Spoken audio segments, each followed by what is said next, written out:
I would like to reassure the members of the committee that sound tests have been conducted. We have with us today witnesses who were with us last week, and we're going to complete last week's session. I will ask for the 4 witnesses to provide a brief summary, a 2-minute summary of their opening statements from last week so that we can put ourselves back into the context. So I would ask, and afterwards, we'll go to rounds of questions. I'd ask Mr. Stegeman to begin with to refresh our memory with regards to last week, 2 minutes maximum, to put us back into the context. Yeah, thank you, Mr. Chair. As a reminder, I had 5 specific recommendations I humbly suggested this committee make in its final report. First, that the Government of Canada meaningfully advance its commitment to reconciliation with Indigenous peoples by developing pathways and providing resources for the co-governance of shared waters with Indigenous nations, including recognizing and upholding inherent Indigenous water rights and authority, and fulfilling the Truth and Reconciliation Commission calls to action and the United Nations Declaration on the Rights of Indigenous Peoples. Second, that the Government of Canada play a key role in creating and mobilizing the knowledge and tools, both Western and Indigenous, needed to understand, predict, and respond to water challenges and opportunities, particularly against the backdrop of climate change. This includes enhanced funding to amplify existing data collection and dedicated support for community-based water monitoring. Third, that the Government of Canada takes steps to strengthen cooperation across this federation around shared water decision-making and management amongst all the different levels of government. This includes, importantly, respecting the jurisdiction of Indigenous nations and peoples, provincial, territorial, and municipal governments, and focusing on that high-level capacity support while providing leadership and guidance on water management best practices. 4, that the Government of Canada leads through an approach that emphasizes the importance of watershed boundaries in all of our water decision-making. This watershed approach should consider interconnected ecological, social, economic, cultural values that must be balanced to ensure the well-being of communities and ecosystems across what are interconnected watersheds. This includes supporting watershed-based collaboration across the country, working to ensure adequate environmental flows to provide enough water to make certain that life can thrive. And finally, that the Government of Canada prioritize renewing outdated federal water laws and policies with an immediate focus on renewing the over 50-year-old Canada Water Act in collaboration with provincial, territorial, and Indigenous governments, and to ensure that the renewed Canada Water Act is consent-based and rooted in nation-to-nation relationships. That act should be co-drafted with Indigenous nations. Thank you. Merci beaucoup. On passe. Thank you. Mr. O'Connor. Mr. O'Connor. Encore une fois. Mr. O'Connor, once again, 2 minutes. Mr. Chair and members of the committee, we're here today to talk about fresh water, and I implore you to provide the protection of fresh water the attention it deserves. We're responsible for 20% of global fresh water. We have millions of lakes and rivers that could die, hundreds of native species that could disappear.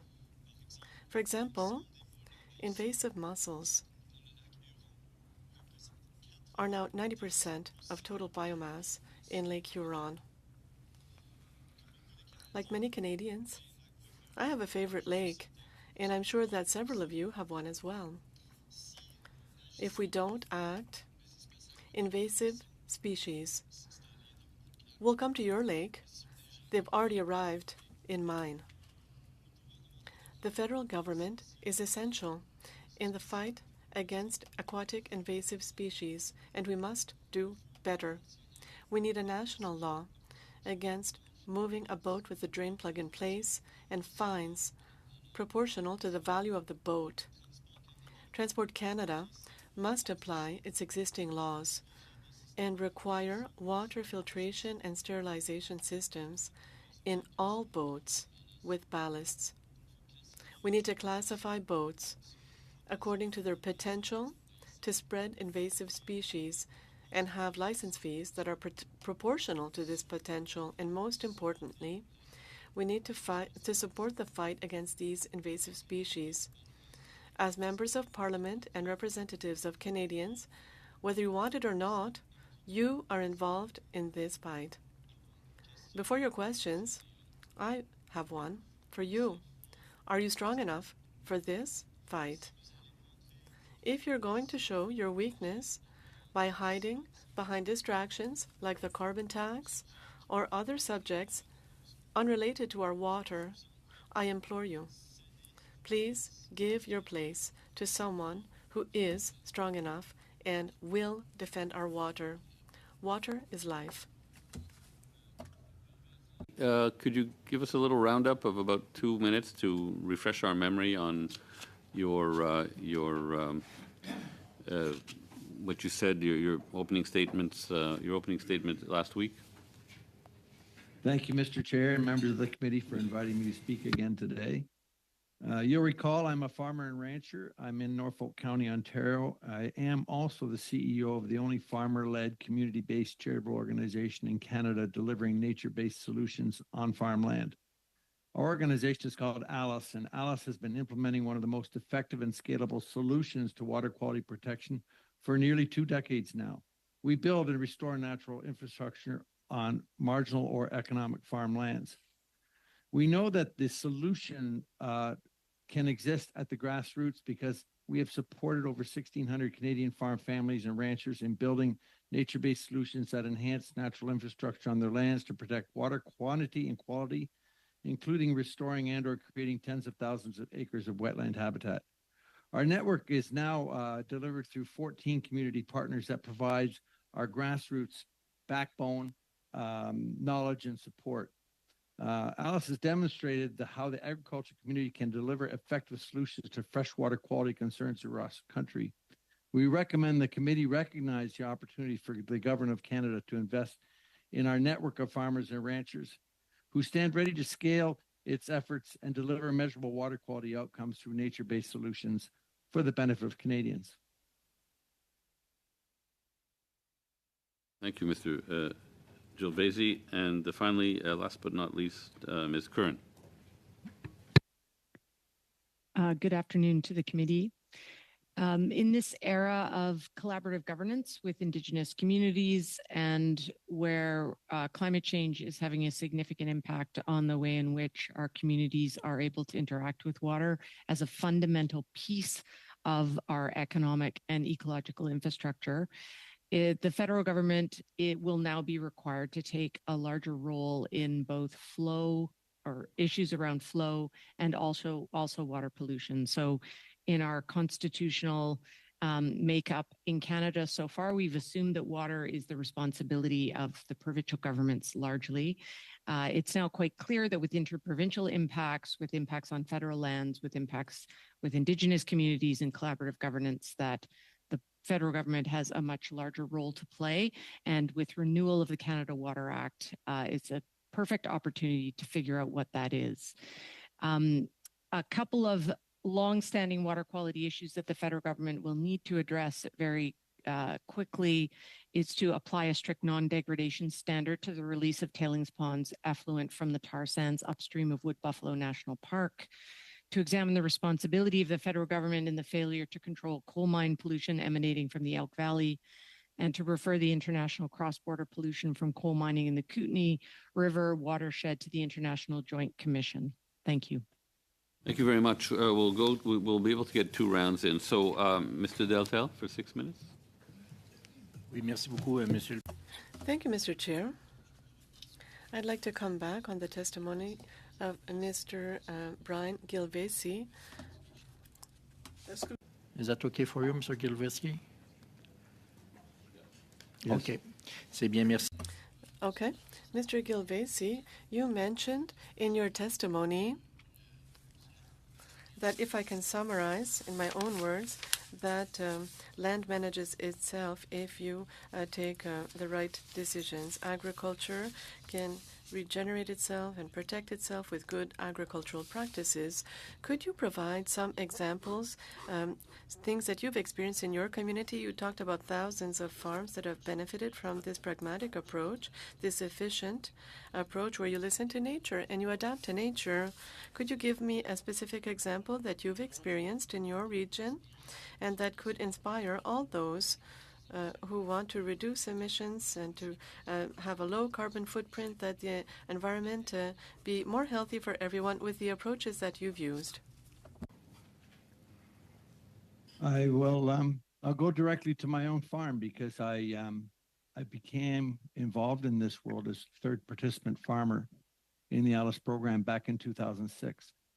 Some over 1,600 farm families has followed our lead, but one really simple example is through our work, through our restoration work on native grasslands that Alice has helped me achieve on my lands. The organic matter on those lands has doubled in 11 years.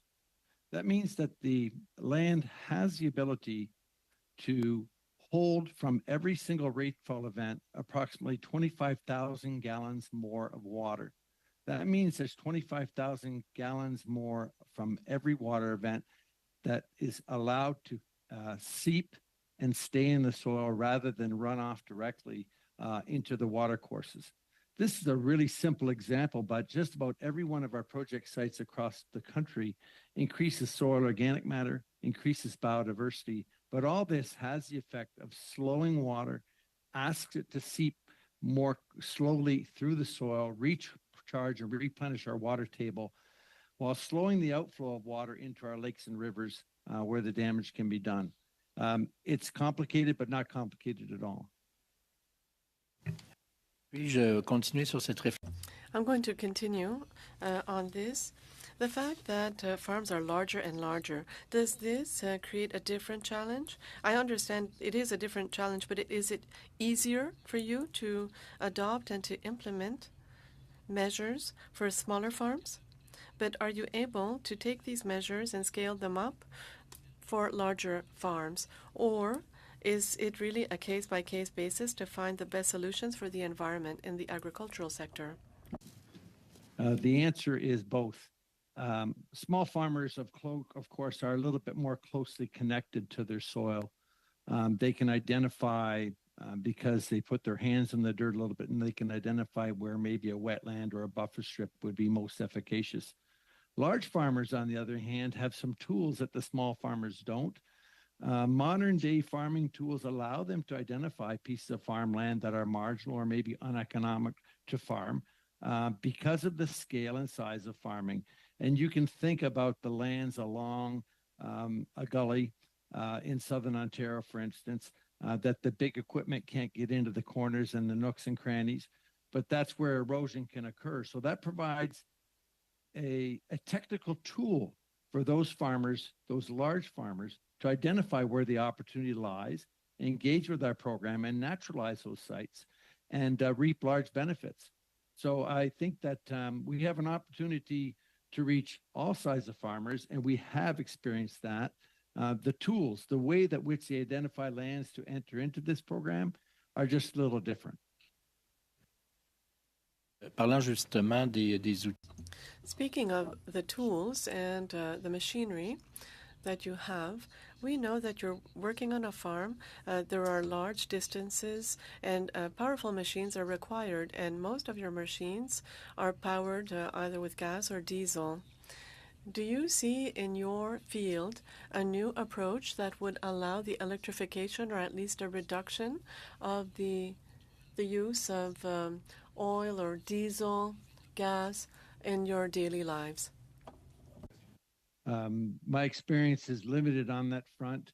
I know that I have been engaged personally with one tractor manufacturer that wanted to test electrification farm equipment, but my experience is limited to that. I would say that by and large, we farm with fossil fuels, and that increasingly the way that we can reduce our use of fossil fuels would involve more no-till agriculture, for instance, less passes across the field, that sort of thing. Merci. Châtel. Merci. Thank you very much, Mr. Chair. So my questions will be for Mr. Gilvesi. Alice has a huge impact in my riding of Pontiac. A lot of progress has been made. It's in the Outaouais region, and there's someone very active in my riding who participates in Alice. So congratulations for this wonderful initiative, and I'm very pleased that in the Partnership for Agriculture, we have funded programs such as Alice. This being said, I was reading through your recommendations, and this has an important impact on my riding. Your recommendation, made jointly with other organizations such as the SINAP, you talk about the importance of harmonizing measures taken by all levels of government with targets and objectives for the strategy, the national strategy for the protection of biodiversity. This is your recommendation 1.2 in your report. I do have a question.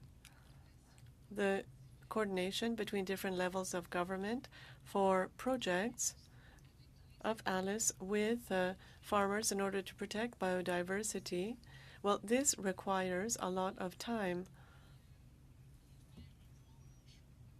for the implementation. So could you speak to this recommendation?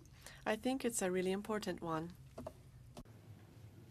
I think sometimes we, and thank you for hosting Alice in your community. We're very proud of what's been achieved there.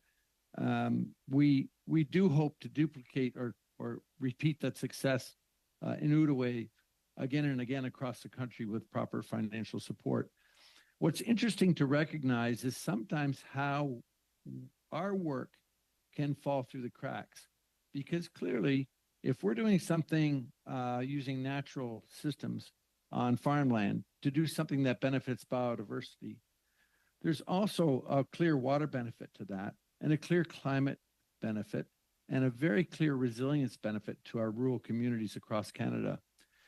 Sometimes we get caught out on governments delivering on one of those four priorities without recognizing the opportunity to tackle all four of the problems at the same time by using nature to help us solve the biodiversity, the climate, and the water crisis that we face in Canada. So it's funny how we have siloed things, but at the same time, the opportunity exists to see other actors that can benefit from our work. And I point most directly to our community partners in Alberta that come to us as a municipality because they value the natural infrastructure that our project sites can provide to them on top of the climate, water, and resilience benefits. So just harmonizing on this point of leverage, that many things can occur when we work with nature and find opportunity on our rural countryside in Canada. Merci, c'est très éclairant. Thank you. You said this with regards to biodiversity and water protection. A lot of people are working in silos, and if we have leadership on behalf of the federal government, it's important to break down these silos. Now, my question for Mr. O'Connor. You were talking about courage and the importance to not hide behind slogans in order to reduce our climate programs, to reduce funding to programs. And so I think it's important to work so that our children will have a future. You were talking about, I'd like to hear you speak about solutions. There are invasive species throughout the mussels in the Great Lakes. Well, once this invasive species is installed, it's difficult to get rid of it.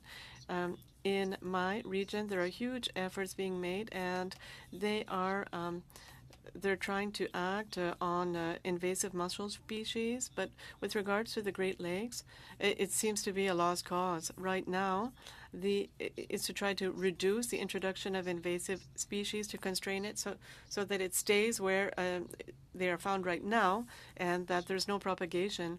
Each mussel can have over 1 million eggs a year. So we're talking about huge, huge quantities. It's prevention. Prevention has to be the first step, and this is the most efficient way of reducing the risk and stopping these types of invasive mussel issues. Once you're trying to control, then the costs become exponentially higher. For the Great Lakes, as an example, there's a city that takes its water from Lake Ontario, and to not have mussels, it takes over $50,000 a year for the municipality for the water intake. And we've seen mussels arrive in the treatment plant. They're going to have to replace 12 filters every year, and every filter costs $20,000. And this is a municipality with 2,500 inhabitants. So the most important thing is to prevent the issue, to stop the arrival of these invasive species, and that is why you have to do something with regards to the plugs. This is one of the things. It's the easiest way for boats with ballasts, and that way you have less contaminated water. We're going to stop there. Now, Mrs. Posey. Okay, so thank you to all our witnesses for being here. Thank you, Mr. O'Connor, for having come twice in less than a month. There are 5 regional councils in Quebec. There's yours, Estrie, 128 municipalities, 9 MRCs, 3,000 lakes.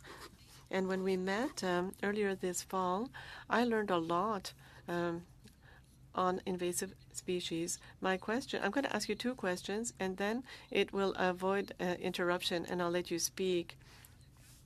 Within the framework of this current study, questions were sent out to all departments, and Transport Canada did respond, does not apply, does not apply, does not apply. It was amazing, really.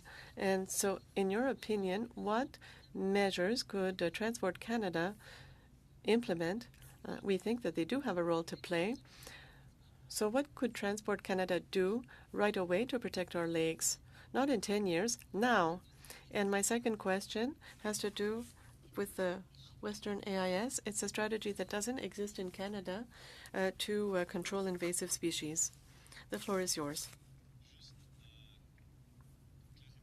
To clarify one thing, the West AIS does exist in Canada. In BC, Alberta, Saskatchewan, they're part of the group.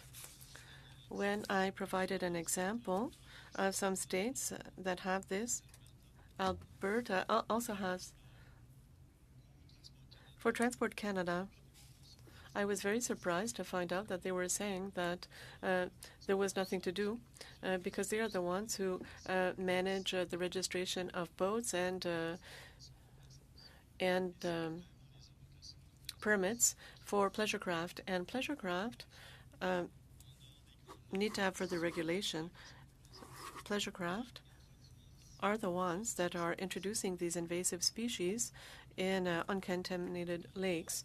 So when we talk about registration fees for craft, a lot of states are using these fees that have to be renewed every year in order to assist in supporting their programs. So this is a source of funding where it's a user pay model. The users represent the highest risk, and they're responsible to support programs in order to reduce the risk and the danger. When we talk about things that we could implement as of now, Transport Canada, they talk about programs for boats with ballast, where you have to have water filtration and sterilization systems for boats with ballasts. But we should have similar systems in all boats with ballasts. For example, wake boats can have ballasts that are hundreds of liters. So all of this is forgotten, and they can have hundreds of liters of contaminated water without a filtration system. And so it's impossible to clean this water. It's impossible to empty this ballast. And so either Transport Canada has to implement inspection checkpoints, or they have to obligate or force filtration and sterilization systems in all boats with ballasts. Do I have time left? So when we talk about the Western, I know that with New York, there are some very strict rules. But if we're facing Michigan and other states that have less stringent regulations, how can we succeed in fighting against invasive species? Well, I think that we have to look at the best examples, look at where it's working. I believe that that's why I use Western AIS as an example of something that is working. We have large regions in the West that don't have any invasive species in their water, and it's because of this system of control that they've implemented. So in Nevada, for example, they have a few contaminated lakes, and they have boats that arrive at the border. They call it mussel boats, and it's a boat that is totally covered with mussels because they spend year-round in contaminated waters. You can see a few centimeters of mussels, but they are able to decontaminate this so that it doesn't represent a danger. And this is how they stop the invasive species from entering their lake. With the remaining time, could you speak about the CN routes? This summer, we were talking about an important role that could be played in the transmission of invasive species on the CN rails. Are you talking about railways? I don't think that was with me. I was not talking about railways. I'm not really aware of CN and that issue. Sorry. One last question. Do you have any recommendations that have been written out with other regional councils in Quebec and that could be implemented by federal entities? Quickly, please. Quickly. 45 seconds. So quickly, one of the things that we hope to implement is a law on these plugs for the drain plugs. So we want municipalities to work together for the cleaning stations. And also, we would like to have a training program for people who are working so that they have standardized training on how to inspect and decontaminate boats. Thank you, Mr. Garrison. Thank you, Mr. Chair. And once again, it's a real privilege to be able to be in this committee to talk about fresh water. It's very important. Even though this morning was a surprise to me, I was planning to be here next week. Hopefully I'll be back. But there's very few times, I think, in Parliament where we actually focus on real problems and real solutions, and I think this study is going to be an important part of that. So my first question to Mr. Stegeman, and you talk about the importance of reconciliation when we talk about fresh water, and your suggestion that shared governance is one of the ways to address this. Can you give us some examples of where shared governance over freshwater resources is already working? And perhaps if there aren't a lot of those, can you talk about the models that provide the most prospects for success in shared governance? Yeah, thanks for the question. It's a really complicated landscape. Obviously, the waters are shared. It requires a more integrated approach, and all jurisdictions are needed: federal, provincial, regional, Indigenous nations, and people. There are a few examples of where this is taking place. At a really large level, an example that many point to is the Mackenzie River Basin Transboundary Waters Master Agreement, a obviously long title, where multiple governments have come together to determine what might happen in the Mackenzie River. But at different scales, governance can occur differently. And so we also see local examples in the Cowichan Valley on Vancouver Island, which is something I think Deborah Kern could also speak to really, really well in probably a more intimate manner than I can. But the Cowichan Valley example is one where Indigenous nations, in addition to other jurisdictions, come together to determine the governance of that water body in a manner where they are making decisions together in ongoing tables. I think that this, just to bring it back to the federal government, I think that there's an opportunity here in the federal approach to water management. As the federal government, it's the perfect jurisdiction to have a high-level overview and to bring together multiple jurisdictions as part of a federal government approach to water governance. by creating the space for and resources for governance tables that includes all jurisdictions. I think it's a wonderful opportunity for the government to recommend in its report that the Government of Canada bring together governance tables like this at multiple scales. And I know that's complicated because every scale would need its own bespoke approach. But to bring together governance tables that includes First Nations governments, provincial, territorial, and regional is an opportunity that the federal government can take in supporting water health across the country. Thank you, Mr. Stegman, and also thank you for highlighting the need for resources for governance, because that's sometimes something that I think we all forget about. And of course, you foreshadowed my questions to Ms. Kern, and essentially, Ms. Kern, I'd ask you the same question, and I know that you will talk about Cowichan. Thank you. Yeah, I think the most interesting and perhaps innovative water governance that's going on right now is where local communities have partnered with the provincial and in some cases the federal government to do things in a very different way. And so I'll just give you 3 examples. So maybe I'll start with the most controversial and the hardest one to deal with is, you're all familiar with the Mikisew Cree First Nation, the Athabasca Chipewyan First Nation in northern Alberta, and their longstanding relationship with the Peace Athabasca Delta and the Wood Buffalo National Park. And so they are in the place where they rely extensively on water flows for accessing their traditional territories to hunt and do other traditional activities. They're impacted by the flows coming in from British Columbia and the Peace because of the variety of dams that are there, and then the pollution that's coming up from the tar sands in Alberta. So they have entered into various agreements with the federal government to address both flows and contamination, and primarily pushed by an international body, so UNESCO at the United Nations level. So there's been an action plan, and there's been a lot of movement in that in a way that at a very large scale hasn't been seen before. 2 other examples are, as Andrew mentioned, the Coxsala in the Cowichan. So Cowichan tribes entered into an agreement with the province of BC, and the federal government has been involved integrally from a fisheries perspective, but they've entered into an agreement to do a joint water sustainability plan. So the idea is to address flow issues in a comprehensive planning way so that farmers don't get shut off every year. So that's the problem, is that in August and September, there's a pretty integral flow problem. And so in order to make sure that not all the fish die, then the farmers have to go to a watering regime that's not ideal for them, and primarily they're dairy farmers.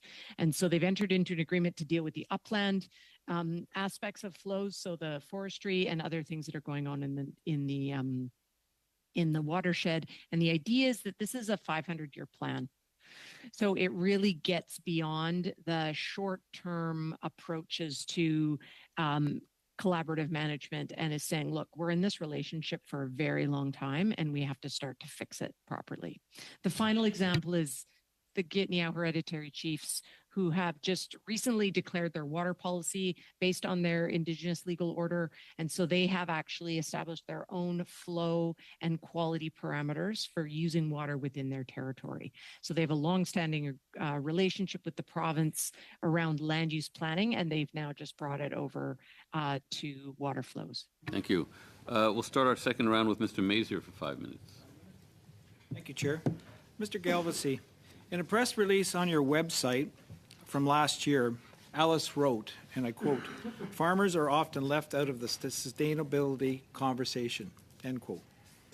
Many farmers feel the same way. They feel that the current government neglects their concerns when it comes to environmental policy development. How do we change this? I think through the leadership of that we've provided across our community partnerships, leadership from a group that you know well, the Keystone Agriculture Producers, for example, who originally sponsored this Alice idea in the early 2000s. The way we challenge the concept is by understanding the opportunity. There are people on the land that have knowledge, skills, energy to help solve some of the world's biggest environmental crises if we would only turn to them and engage them in a productive way. Our program is built on a set of principles and has been led and developed by farmers to lay out not a treatise, but a set of terms that work for farmers to provide this engagement and to provide massive opportunity. The scale that we can provide opportunity at is increasingly large. Already, we are a bit of a fledgling organization, but we've already changed the landscape on 200 square kilometers of lands. That's the size of a small national park. That's Elk Island National Park through what is a small not-for-profit led by farmers, delivered through community partnerships that makes you understand that the potential through engagement is enormous. Okay, thank you. Last year, Sustainable Development Technology Canada, known as SDTC, announced a $5 million investment to support environmental work of Alice. Much of that investment would contribute to projects relating to fresh water. Since then, Canadians have learned that SDTC has turned into a slush fund overrun with conflicts of interest. The Ethics Commissioner, the Auditor General are both investigating the slush fund. Seeing that the fund has been suspended, I'd like to know if the corruption at SDTC has impacted the $5 million investment announced for Alice. I will say that the SDTC process that we participated in to receive their $5 million investment was a very intensive, deep dive due diligence process that I saw no malfeasance, no corruption. That due diligence process was intense. It's supported through audits. And I believe it's for us, at least our experience was that there was a clean process. You've received the funding then? Yes, we have. I'll pass my remaining time over to Mr. Cram. Okay, thank you, Mr. Mazier. Mr. Chair, with the time we have left, I would like to quickly move the motion that I tabled last week, and then we can return to the witnesses. So the motion reads as follows. Given that A, the Chiefs of Ontario have filed a judicial review in federal court on the Liberal government's carbon tax, B, the Chiefs of Ontario have noted that Indigenous communities would face greater challenges in switching to lower emitting technologies. C, Grand Chief Abram Benedict of the Mohawk Council of Akwesasne stated, quote, the government has boasted that Canadians will pay a carbon tax, but through the rebates, through the subsidies, they will actually receive more than what they have paid. That doesn't ring true for First Nations communities, unquote. D, Canada's Environment Commissioner and Parliamentary Budget Officer acknowledge that the carbon tax disproportionately punishes Canadians who live in rural, remote, and northern regions. And E, and the Liberal government failed to provide a temporary carbon tax exemption on home heating for 97% of Canadians. Pursuant to Standing Order 1081A, the committee invite Grand Chief Abram Benedict and the Chiefs of Ontario to testify for no less than 2 hours by December 12, 2023, on their judicial review filing on the federal carbon tax. Mr. Chair, we've all heard from our constituents about the effects of the carbon tax on the rising cost of living. We've recently seen the federal government announce a pause on the carbon tax for home heating oil. We may be seeing an exemption from the carbon tax for certain farming activities, assuming Bill C-234 gets passed into law. And now we are looking at a judicial review from the Chiefs of Ontario. So I think it would be reasonable to invite the Chiefs to the committee and hear the details and the particulars of what exactly they are proposing in terms of a carbon tax exemption and how that could be implemented in a way that respects Indigenous rights. Mr. Chair, I think I'll leave it at that. Thank you. Okay. Mr. Van Couverden. Thank you, Mr. Chair. I'll just note that the Conservatives are consistently wasting the witnesses' time when they raise these motions outside of committee business. We had committee business an hour 2 days ago. We could have done this then. So I move to adjourn debate on this. We'll have a vote. Do I need to talk for an hour for it?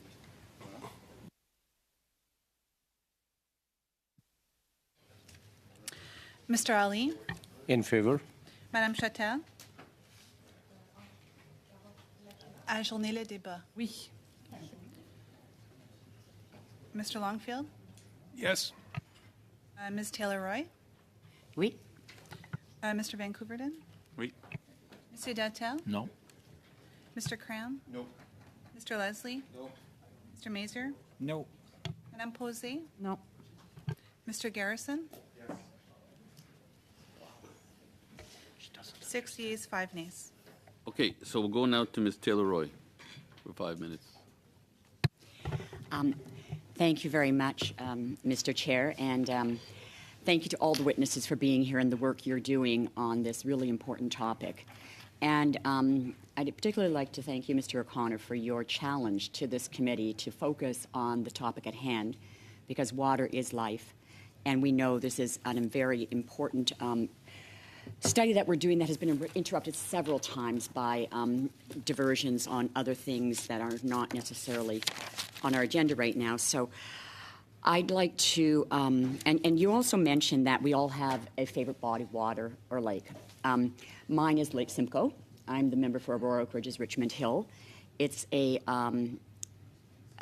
medium-sized lake, a large watershed, and almost 500,000 people live in the watershed area. And it's been faced with many, many challenges, especially phosphorus loads, obviously climate change, a lot of invasive species, although they're different than the ones you have. And one of the things that I have found to be very disconcerting is that even though we might agree that the federal government should have jurisdiction over some of these issues, often when provinces are not in accordance with the same goals or have different goals, we cannot see progress made. And in this case, there's been extensive development, new highways, many things that are threatening, continue to threaten, and continue to increase the phosphorus load and other problems that this lake is experiencing. How do you think the provincial and federal governments should collaborate, or how can we work to help these freshwater bodies when provincial governments are not of the same mind? Malheureusement et honnêtement, je suis pas trop. I'm not sure how to convince our provinces to act. I know that at all levels, we have politicians that don't necessarily want to commit themselves to the protection of our waters. One of the most important things for me is that we really do have to find a way to unite people. Water doesn't care about borders. Water goes over borders, and when we talk about different watersheds, it can be huge. It can cross borders. And so it's this justification that leads me to say that we do need cooperation and coordination between both. Too often, it is the responsibility of local parties to act for their own waterways, and it's up to them to fight against the highest levels of government.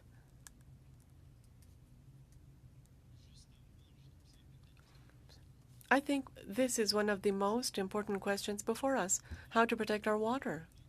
As I was saying, my favorite lake has changed in my lifetime. It's changed from when I was younger, when I visited my grandparents. It's no longer the same lake. And we need to protect this. It's not just for a 4-year mandate of government. If we're talking about periods of time, we're talking about decades. We need to act over decades. And so I know that I didn't really answer the question as to how to ensure commitment, but it's a personal message from myself to all levels of government. Government needs to commit to this. It's not a question,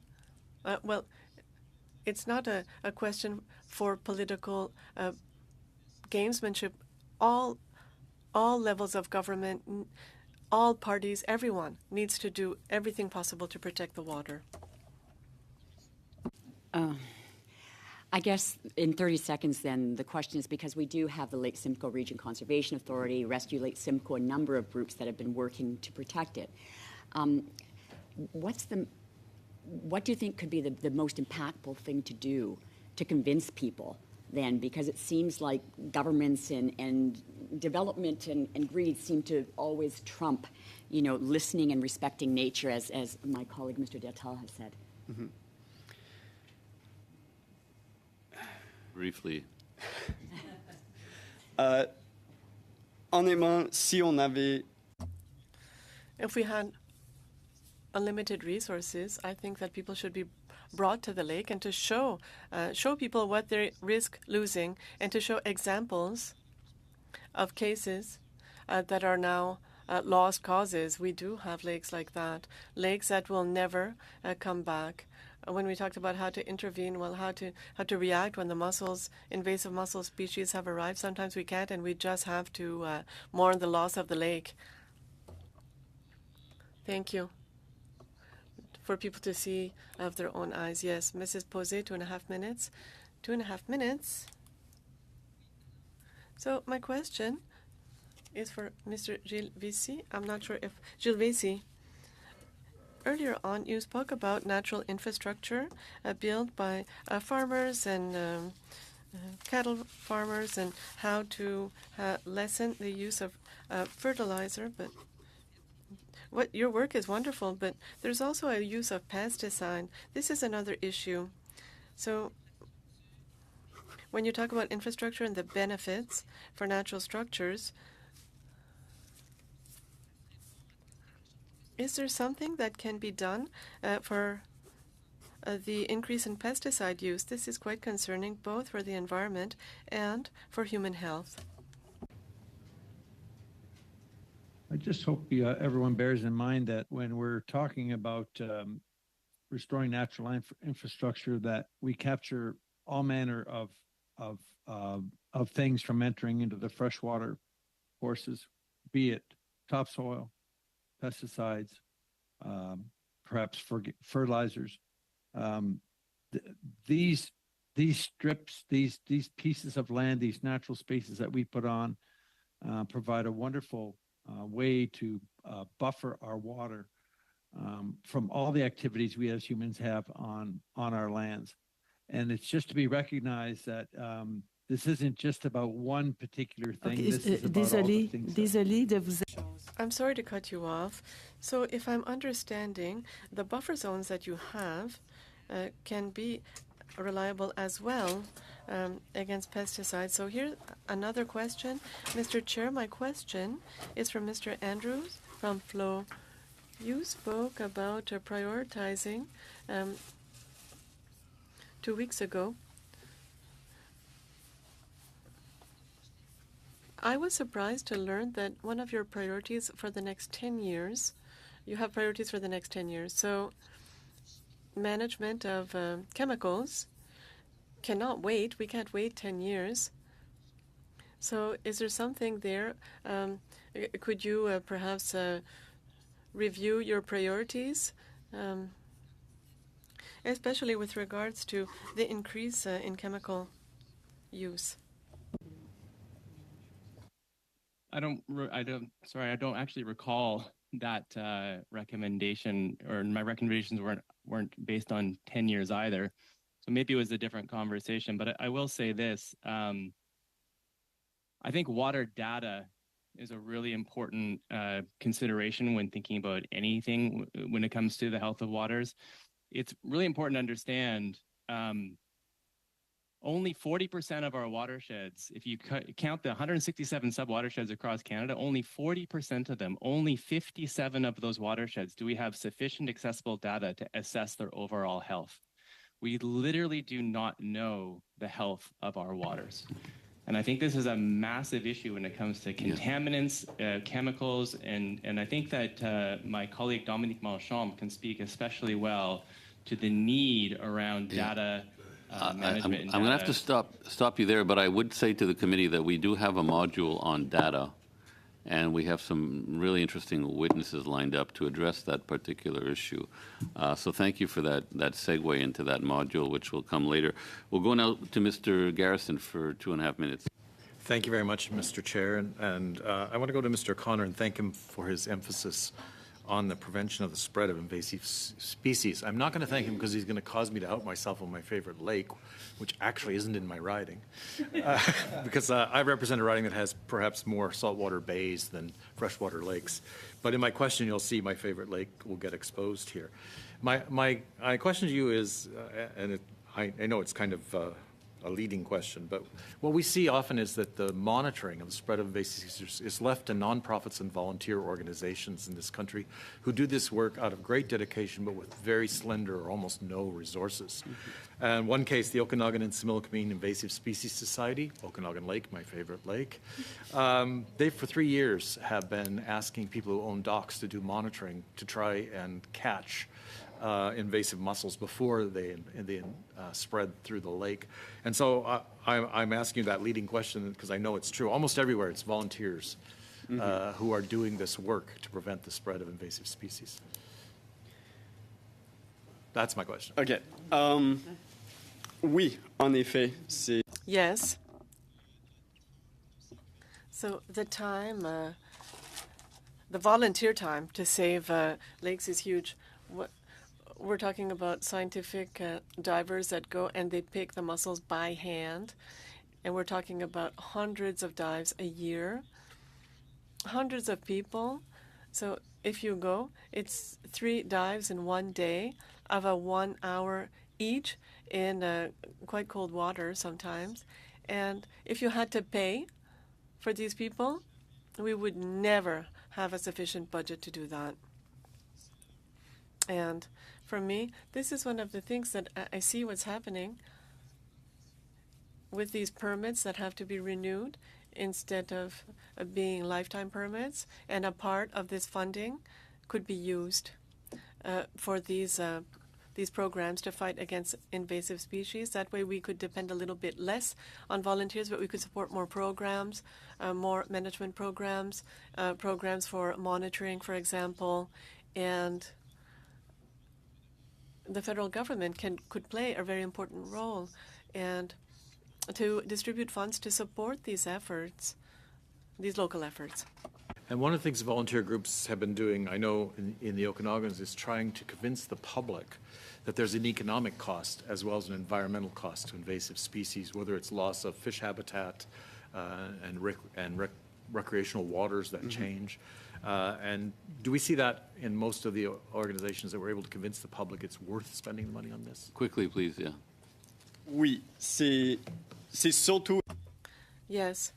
There's a huge economic cost when we talk about recreational and tourism aspects. If we think of a beautiful beach, well, if it's covered with mussel shells, if it's cutting into people's feet, and then in the water, there's Eurasian milfoil that is so dense that you can almost walk on this and you can't even swim through it. Well, who wants to spend time there?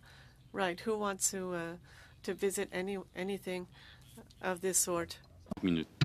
Okay, thank you very much, Mr. Chair, and thank you very much to Mr. O'Connor for coming back to our committee. Your passion for the issue of invasive species is very evident and very much appreciated. In your opening statement, you talked about the role that Transport Canada can play in this issue, and I wonder if you could provide for us any examples of current laws that are on the books but are not currently being enforced, and if it is more of a matter of enforcement, so more so than changing the laws that exist. If there are any examples, I would find that very helpful. I'm not really aware of all the laws that exist. What I mentioned is especially a law with regards to ballast. On the website of Transport Canada, when they talk about ballast, it's especially for large commercial ships that are crossing oceans, but they don't take into account that there are ballasts and other in almost every boat, and these spaces create a huge issue for the introduction of invasive species in a new region. And so if you take this act as it exists, saying that you need a filtration and sterilization system for ballast water, well, this act should be applied to all boats that are sold in Canada, but they don't all have this system. So here we're talking about an existing act, and according to what's found in the act, it should apply to other boats or watercraft, but it's not applied. And when you're talking about all boats, how big or small are we talking? Like you mentioned, ocean-going freighters, but are we talking as small as boats that could be towed by an SUV or pickup truck? Oui. Okay. Yes. Yes. There are some wake boats that are about 16 feet long, and they have ballast 200 or 300 liters. You can go to a store and buy a huge bag of ballast, and you can put that in the 12-foot boat that you got from your grandfather. So even that technically could be a boat with a ballast.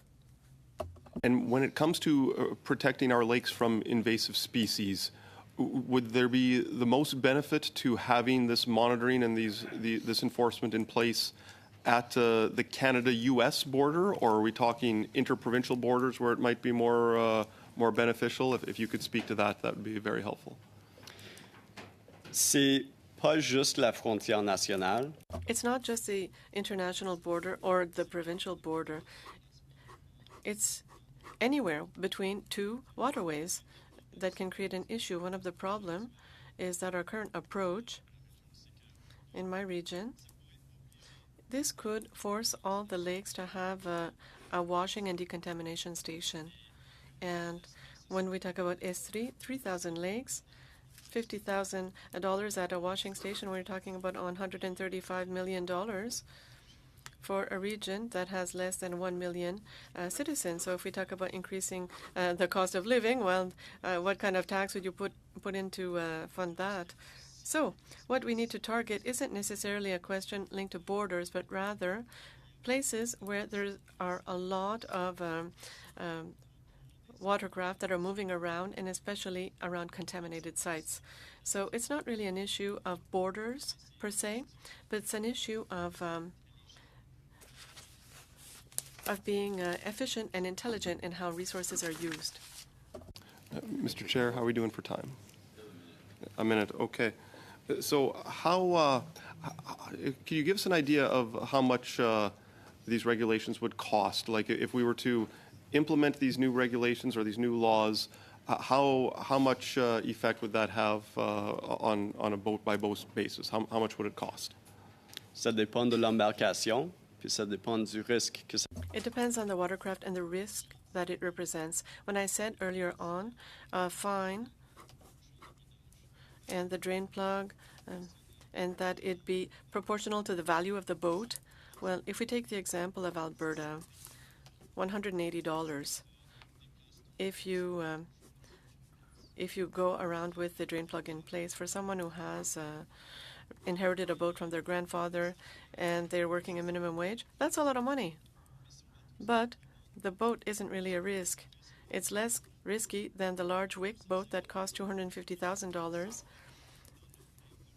It costs over $400 to fill the tank. So for them, someone who can pay for that, it's not a problem. The $180 isn't a problem for them. It's less than filling the tank. So this is where, if we put 5% value as a fine, well, then it becomes problematic for the person that has a huge boat, but they can pay if they're able to pay for the boat at $250,000. Last but not least, Mr. Vancouver, then. Thank you very much, Mr. Chair. My first question is for Mr. Stegeman, and I'm going to try to ask 3 questions, so I just ask that the answers be kind of brief. Mr. Stegeman, I was fortunate enough to work on the Indigenous Northern Affairs Committee during the UNDRIP legislation. We passed that despite protestations and voting against by the Conservatives, but I'm really glad that we got UNDRIP legislation through. What aspects of it do you think are most sort of the low-hanging fruit on water rights for Indigenous peoples? What should we do next as a government to ensure that water protection is a priority for Indigenous communities through the lens of UNDRIP?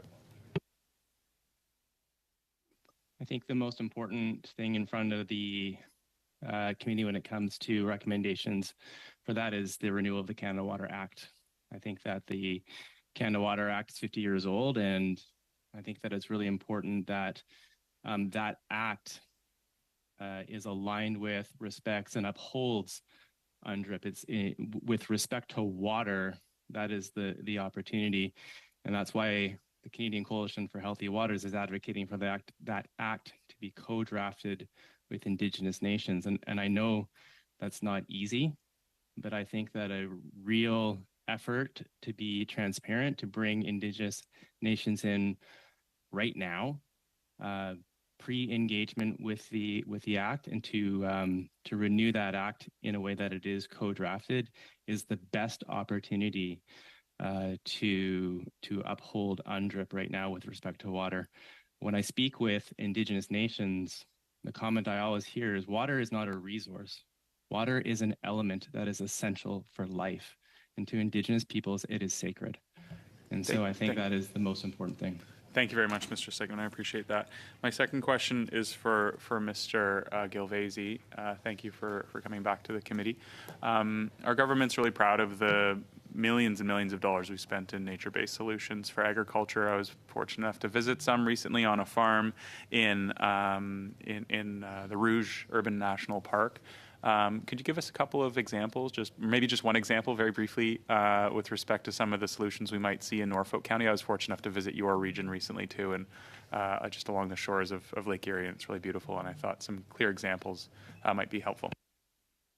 So we operate in 40 different communities across Canada, but what's unique about our program is it's delivered locally. So the local committee led by farmers makes the decisions on what occurs on the Norfolk Sandplain, for instance, and they do locally appropriate things.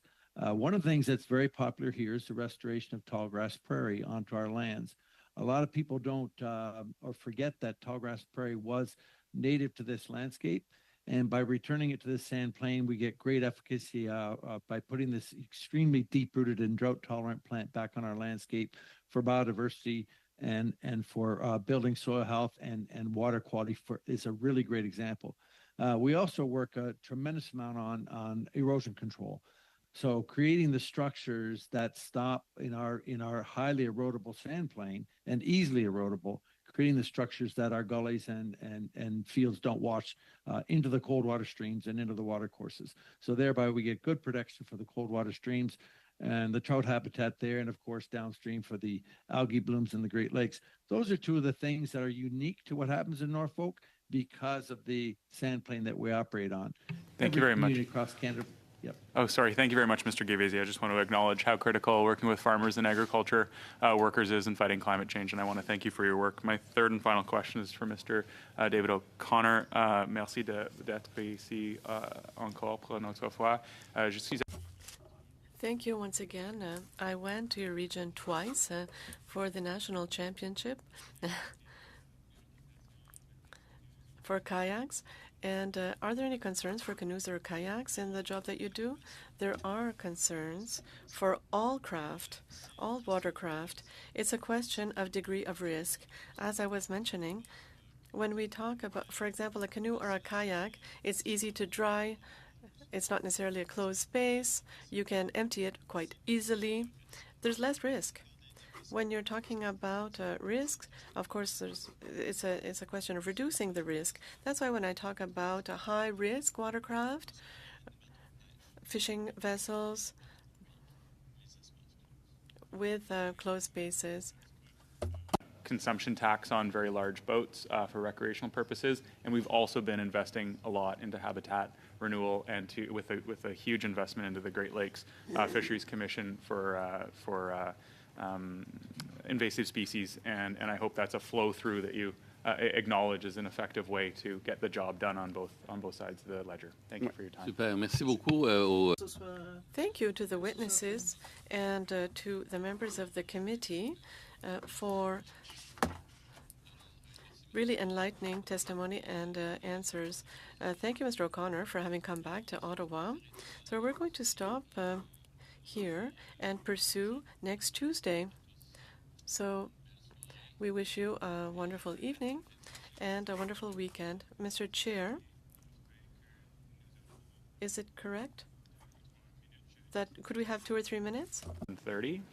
Yes, I guess, yes, go ahead. Okay. Yeah. In that case, if we're done with our witnesses, Yeah. I have a motion that I'd like to Go ahead, yeah. to the table. Thank you very much, Mr. Speaker, and thank you to all the witnesses for being here and for coming back. We really appreciate your time and your expertise. Mr. Chair, today, despite opposition from some politicians who seek to obstruct actions that would reduce greenhouse gas emissions, our government has made history.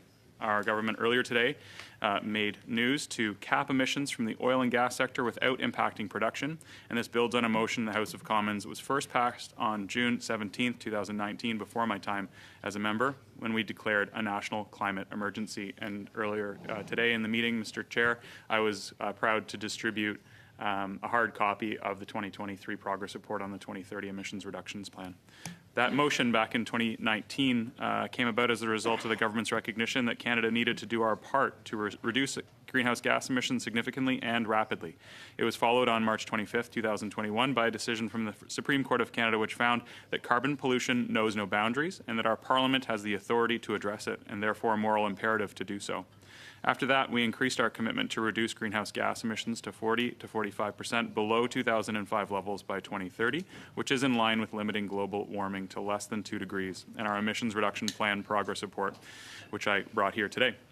It also shows that we are well on our way to meeting both that target and our interim objective of 20% below 2005 levels by 2026. It's also worth noting, Mr. Speaker, that Conservatives consistently suggest that this government has missed opportunities or we haven't achieved our goals. That's not only not true today, Mr. Speaker, it's not true of any of our objectives. And when we realize that we will exceed a certain objective, we increase our ambitions as we have on this one. Increasingly, there is widespread recognition that... Sorry, yes, Mr. Mazur. This isn't related to the testimony I think today. Mr. Vancouverton is giving notice. Is that, Yes. yeah, you're giving notice. You're not moving this. You can't move it because it requires... Is it related to today? No, but he's giving notice. He's Giving got the notice. floor. He's giving notice. Do you have much more to say in terms of... One paragraph and then the motion. Est-ce qu'on l'a, la motion? Do we have this motion? No. He's giving notice. We're not going to discuss the motion today. Assez rapidement. If you could end, Mr. McGordon. Shane, Thank you. I do have a copy for those who want it. Increasingly, there's widespread recognition that Canada cannot reach our 2030 and 2050 emissions reductions targets without significant contributions from the oil and gas sector. Because while most sectors of our economy are reducing their emissions, much of that progress is being negated by emissions from the oil and gas sector, which continue to grow. But there are signs of hope. Even the Pathways Alliance, a group of the largest oil and gas companies in Canada, have committed to reducing their emissions to net zero by 2050, and our government is stepping up to help the entire sector to ensure that it can continue to play the critical role that it plays in our economy while also holding it accountable to its commitments. Given all of that, Mr. Chair, I'd like to give formal notice of the motion that, given that, the federal government is making monumental investments in technologies that will reduce emissions in the oil and gas sector. 2, Canadians deserve to have certainty that these investments will result in significant emissions reductions.